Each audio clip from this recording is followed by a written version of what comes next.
I'm damaged goods. I've done nothing but hurt people.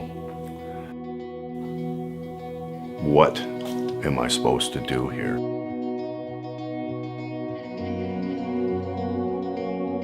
Well, my name is Robert, and I've been coming in PAC since September 2009. This is just a story of where I was, what happened, and what my life is like today. Well, I remember being invited to the church in '09 when I was in a very desperate place in my life, and I never really went to church.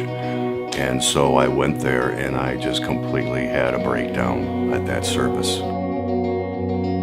I just remember walking up to you after the service, and we didn't say anything, and we just hugged, and we both just groaned.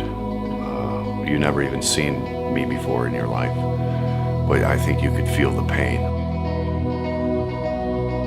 And at a very young age, I was abused by a group of pedophiles. I didn't know quite how to process that. So then I discovered alcohol and drugs. And the alcohol was the only thing I could ever find, or the drugs that would silence those bats in my head. I was terrified, I was enraged, I just was incapable of handling the intensities of my own emotions. Because deep down it was everybody else's fault. You didn't understand, I used it as a crutch. So I was just plunged into a drug and alcohol-filled world where that would stop the voices. A matter of fact, those bats would turn into beautiful lovebirds after 3 or 4 beers. My wife had to leave for her safety on several occasions. God help me, God help me, God help me. During that, for the first time in my life, I had just this intuition to maybe listen for a millisecond.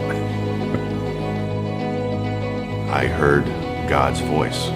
God told me, Robert, everything is okay. And I just kind of felt God wasn't asking me to be successful. He was just asking me to try.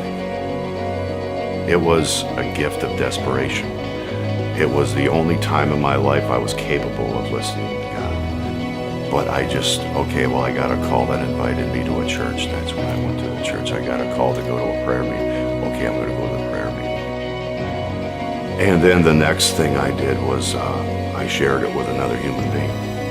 I needed to have the courage and strength to look somebody else in the eye who I trusted very much, and to share those things. And when I did that, they no longer had the power to harm me anymore.